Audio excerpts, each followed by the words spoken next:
Bismillahirrahmanirrahim. Assalamualaikum warahmatullahi wabarakatuh. Sahabat rahasia kolbu rahimakumullah. Salah satu perbuatan dosa besar yang sangat dibenci oleh Allah adalah perbuatan zina. Banyak sekali ayat yang mencantumkan di dalam Al-Quran yang di dalamnya menjelaskan terkait hukum yang akan diterima oleh kita baik di akhirat maupun di dunia. Zina yang dilakukan oleh seseorang yang belum menikah, maka hukumnya buat pelakunya adalah harus dirajam di depan penduduk sebanyak 100 kali. Lain halnya dengan yang berzina sudah di dalam keadaan menikah, maka hukuman buat mereka adalah dirajam hingga mati. Begitu besarnya dosa yang diterima oleh seorang penzina ini. Dalam sebuah riwayat dijelaskan bahwa Nabi Musa alaihissalam pernah tidak memaafkan pelaku zina karena dianggap dosa terlalu sangat hina. Nabi Musa alaihissalam pernah mengusir seorang wanita yang sudah melakukan perbuatan zina, di mana wanita itu datang kepada Nabi Musa alaihissalam untuk meminta petunjuk agar dia bisa diampuni oleh Allah Subhanahu wa Ta'ala.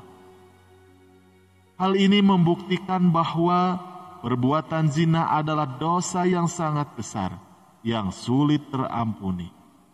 Tetapi ternyata ada dosa yang lebih besar dari 1000 kali dosa berzina, yaitu meninggalkan sholat 5 waktu dengan sengaja.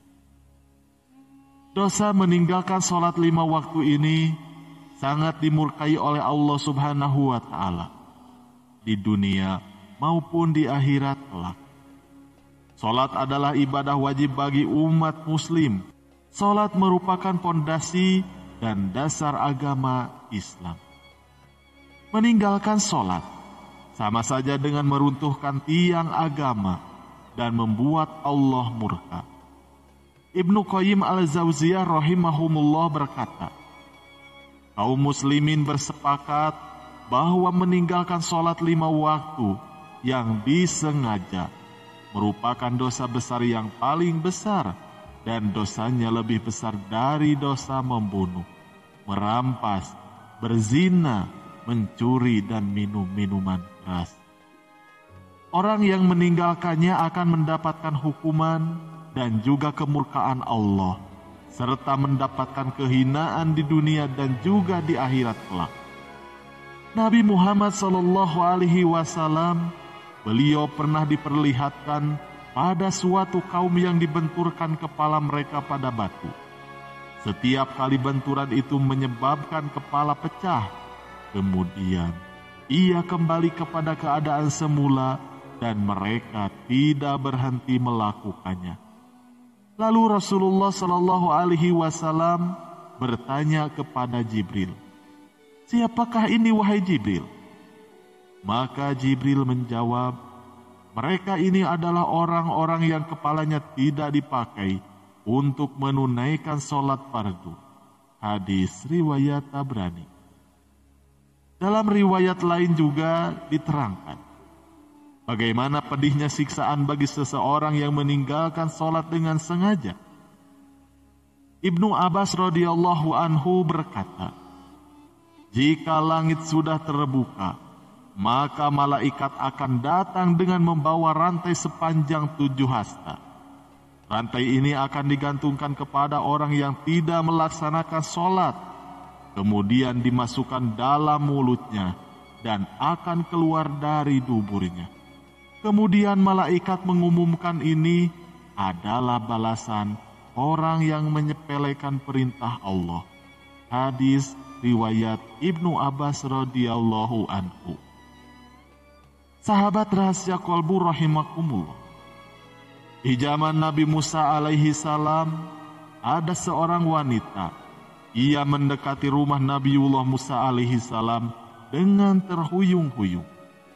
Maka diketuknya pintu pelan-pelan sambil mengucapkan salam maka terdengarlah ucapan dari dalam, "Silahkan masuk." Maka perempuan cantik itu berjalan masuk dengan kepala yang terus tertunduk. Air matanya berderai tatkala ia berkata, "Wahai Nabi Allah, tolonglah saya, doakan saya, agar Tuhan berkenan mengampuni dosa keji saya."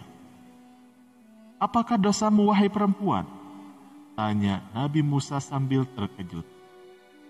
"Saya takut mengatakannya," jawabnya. "Katakanlah, jangan ragu-ragu," desak Nabi Musa alaihi salam. Maka perempuan itu pun akhirnya bercerita, "Saya telah berzina." Setelah mendengar itu, kepala Nabi Musa terangkat, hatinya tersentak. Lalu perempuan itu meneruskan ceritanya, "Dari perzinahan itu saya pun lantas hamil. Setelah anak itu lahir, langsung saya cekik lehernya sampai dia meninggal." Ucap wanita itu sambil menangis sejadi-jadinya. Mendengar hal tersebut, Nabi Musa marah sejadi-jadinya. Dengan muka berang, beliau menghardik, "Dasar perempuan bejat, nyah kamu dari sini, agar siksa Allah Ta'ala tidak jatuh ke dalam rumahku karena perbuatanmu. Pergilah kamu," kata Nabi Musa sambil memalingkan matanya karena merasa jijik. Dengan hati hancur luluh, maka perempuan itu keluar dan melangkah dari dalam rumah Nabi Musa. Dengan ratapan dan tangisannya yang amat memilukan, ia tidak tahu harus kemana lagi untuk mengadu. Bahkan ia tak tahu mau dibawa kemana lagi kaki-kakinya. Bila seorang nabi saja sudah menolaknya, bagaimana pula manusia lain bakal menerimanya? Terbayang olehnya betapa besar dosanya, betapa bejat perbuatannya. Lalu malaikat Jibril alaihi salam turun menemui Nabi Musa alaihi salam. Sang Ruhul Amin Jibril lalu bertanya, "Mengapa engkau menolak seseorang wanita yang hendak bertaubat dari dosanya? Tidaklah engkau tahu dosa yang lebih besar daripadanya?" Nabi Musa terperanjat. "Dosa apakah yang lebih besar dari kekejian wanita pencina dan juga pembunuh itu?" kata Nabi Musa dengan rasa ingin tahu. Lalu ia bertanya lagi kepada Jibril, "Betulkah ada dosa yang lebih besar daripada perempuan yang nista itu?" "Ada," jawab Jibril dengan tegas. "Dosa apakah itu?" tanya Nabi Musa kembali. "Orang yang meninggalkan sholat dengan sengaja dan tanpa penyesalan, orang itu dosanya lebih besar daripada 1000 kali berzina." Ketika mendengar penjelasan malaikat Jibril tersebut, maka Nabi Musa kemudian kembali memanggil wanita tadi untuk menghadap kepadanya. Lalu ia mengangkat tangannya dengan khusyuk. Beliau memohonkan ampunan kepada Allah Subhanahu wa Ta'ala untuk perempuan tersebut. Nabi Musa telah menyadari orang yang meninggalkan sholat dengan sengaja dan tanpa penyesalan adalah sama saja seperti berpendapat bahwa sholat itu tidak wajib dan tidak perlu atas dirinya. Berarti ia seakan-akan menganggap remeh perintah Allah. Bahkan dia seolah-olah telah menganggap Allah tidak punya hak untuk mengatur dan memerintah hambanya. Sedangkan bagi orang yang telah bertaubat dan menyesali dosanya, dia bersungguh-sungguh berarti masih mempunyai iman di dalam dadanya dan yakin bahwa Allah itu Maha Pengasih lagi Maha Penyayang. Itulah sebabnya Allah pasti menerima taubatnya. Yang perlu diingat, meskipun dosa meninggalkan sholat itu lebih besar daripada perbuatan zina, bukan berarti zina dianggap remeh. Islam mengingatkan supaya manusia menjauhi perbuatan zina, karena zina termasuk kategori dosa besar di samping syirik dan juga membunuh. Wallahu a'lam bishawab. Sekian yang bisa kami sampaikan, semoga bermanfaat. Wassalamualaikum warahmatullahi wabarakatuh.